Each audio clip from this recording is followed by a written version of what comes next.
سر اچھا جی، سب سے پہلے جو آج یہ صبح جو آغاز ہوا، سب سے پہلے حکومت کے 3 بنیادی چیزیں تھیں جو ان 2 دنوں میں میڈیا میں زیادہ چلا۔ سب سے پہلے تو ہم نے سنا کہ حکومت نے بائیکاٹ کر دیا ہے۔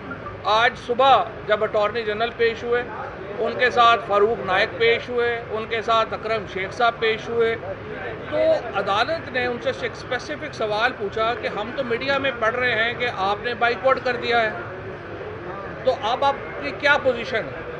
اور تینوں نے یہ کہا کہ نہیں سر، یہ میڈیا نے غلط رپورٹ کیا ہے، ہم تو بائیکاٹ نہیں کر رہے، ہم تو بڑا احترام کرتے ہیں ججز کا۔ اور اس کے بعد جج صاحب نے کہا کہ اعلامیہ پڑھ لیں، اور انہوں نے کہا نہیں اعلامیہ بھی نہ پڑھیں، اس کو چھوڑیں، آپ جو ہے وہ ہمارے آرگومنٹ سنیں، اور ہمارے کچھ آرگومنٹس ہیں۔ پہلے ان 2 دنوں میں یا 3 دنوں میں حکومت نے جو پوزیشن لی تھی میڈیا کے اوپر کہ ہم بائیکاٹ کر رہے ہیں، یہ حکومت اس سے پیچھے ہٹ گئی۔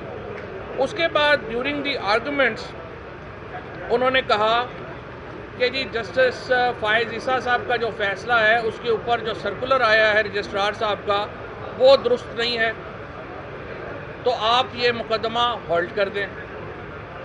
اور تیسری پوزیشن انہوں نے یہ لی کہ نہیں جناب، آپ اس کے اوپر فل کوڈ بنا دیں۔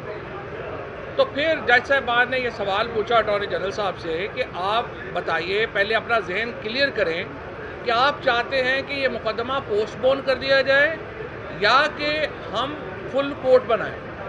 اس کے بعد اٹارنی جنرل صاحب نے کہا کہ اس کے بعد خیر ان کو جواب نہیں آیا کہ میں نے فوری طور پہ کیا بات کرنی ہے۔ اٹارنی جنرل بڑا آئی مسٹ سے بڑا پڑھا لکھا اور بڑا پروفیشنل لائر ہے، and I have a huge respect for ہم، لیکن اس کو حکومت نے پھنسا دیا ایک ایسے ان سارے لوگوں نے، احمقوں نے پیچھے مل کے اس اٹارنی جنرل کو، اور ایسے ہی بیچارہ جو ہے اس کو اتنا جگہوں کے اوپر مشکل سوال ہے، اس کو جواب نہیں پتہ چل رہا۔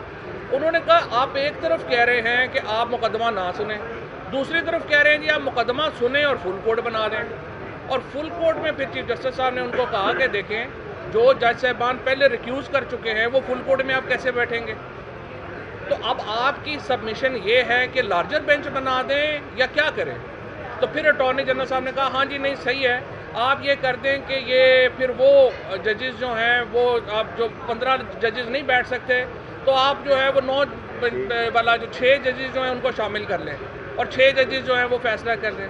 تو پھر جسٹس منیب صاحب نے یہ کہا کہ اب آپ ایک ذہن بنا کے آئیں ہمارے پاس کہ آپ کیا چاہتے ہیں کہ مقدمہ روکنا ہے یا ہم نے 6 ججز کے ساتھ کیس سننا ہے، ہم نے یہ انہوں نے کہا ہم نوٹ کر لیتے ہیں۔ اس کے بعد جو سب سے آج میں سمجھتا ہوں کہ کسی بھی حکومت کے لیے شرم سے ڈوب مرنے کا مقام ہے کہ آج 2 سیکرٹریز پیش ہوئے، سیکرٹری ڈیفنس اور سیکرٹری فائننس۔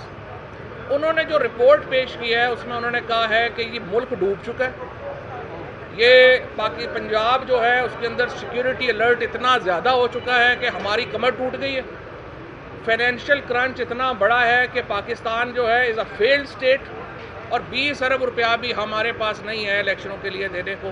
یہ فائنانس سیکرٹری جو ہے اس کی رپورٹ ہے۔ اور سیکرٹری ڈیفنس صاحب نے آ کے بتایا ہے کہ ہمارا ملک جو ہے وہ بالکل ہی اتنا بنانا ریپبلک ہے اور اتنا ہم سیکیورٹی کے لیے جو ہے وہ ہمارا ملک ختم ہو چکا ہے، جس میں کوئی سیکیورٹی ہے ہی نہیں کسی کی، کہ یہاں الیکشن جو ہے وہ ہونے بڑے مشکل ہیں۔ تو اس پہ جج صاحب نے ان کو یہ یاد دلایا ہے کہ دیکھیے پاکستان کے آئین میں نامزدگیوں پہ حکومت نہیں چلتی، الیکشن ہی ہونے ہیں، یہ کانسٹیٹیوشنل اوبلیگیشن ہے آپ کی، اور اس کانسٹیٹیوشنل اوبلیگیشن کو پورا کرنے کے لیے آپ نے جو کچھ کرنا ہے وہ آپ کو نیت دکھانی ہوگی، اور امید یہی ہے کہ یہ نیت سیکرٹریز جو ہیں دکھائیں گے۔ یہ جو آج بیانات دیے ہیں یہ بنیادی طور کے اوپر میلافائڈز ہیں، بدنیتی کے اوپر مبنی باتیں ہیں، اور کوئی بھی حکومت، میں اس حکومت میں بھی حیران ہوں، کوئی حکومت کیا پبلکلی ایڈمٹ کرے گی کہ ہم ایک فیلڈ اسٹیٹ ہے اور ہمارا جو ہے کوئی مستقبل نہیں ہے؟ اور پھر اٹارنی جنرل صاحب نے کہا ہے کہ جی نہیں اگر پورے ملک میں اکٹھے ہو جائیں، تو اس پہ چیف صاحب نے کہا کہ اکٹھے ہونے میں سب سے بڑی رکاوٹ تو فیڈرل گورنمنٹ ہی ہے، آپ فیڈرل گورنمنٹ کروا دیں الیکشن جو کروانا چاہتے ہیں۔ ان کا کوئی آرگومنٹ نہیں ہے، کوئی دلیل نہیں ہے، صرف نامزدگیوں کے اوپر حکومت چلانا چاہتے ہیں۔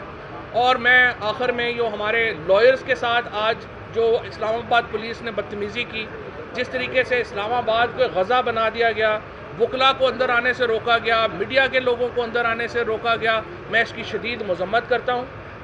فرانس میں 35 لاکھ لوگ جو ہیں پروٹیسٹ کر رہے ہیں، کسی کے اوپر کوئی تکلیف نہیں. پاکستان میں وکیلوں کو عدالتوں میں نہیں آنے دیا جا رہا, لیکن اس کے باوجود میں پورے پاکستان کی لائرز کمیونٹی کا شکریہ ادا کرنا چاہتا ہوں, بار ایسوسیشنز کا شکریہ ادا کرنا چاہتا ہوں, جس طریقے سے جس بڑی تعداد میں آج وکلا باہر نکلے اور انہوں نے آئین کے ساتھ اور سپریم کورٹ کے ادارے کے ساتھ اپنی یکجہتی کا اظہار کیا. یہ پاکستان کے روشن مستقبل کی امید ہے. اب انشاءاللہ تقریباً 20 منٹ کے بعد دوبارہ بینچ جو ہے وہ اپنی ہیئرنگ شروع کر رہا ہے, اور امید رکھنی چاہیے کہ آج ہیئرنگ مکمل ہو جائے اور آج فیصلہ ہو جائے, تو یہی پاکستان کے لیے بہتر ہے. ہاں بالکل, کسی کو بھی نہیں آنے دیا گیا. نہیں, محسن شاہ نواز رانجھا صاحب ان کے ساتھ ان کو آنے ہمارے وکلا کو روکا ہے. یار یہ احتجاج سے ڈرتے ہیں یہ لوگ سارے جو ہیں, یہ اس وقت یہ جو حکومت میں بیٹھے ہوئے ہیں یہ لوگوں سے خوف زدہ ہیں.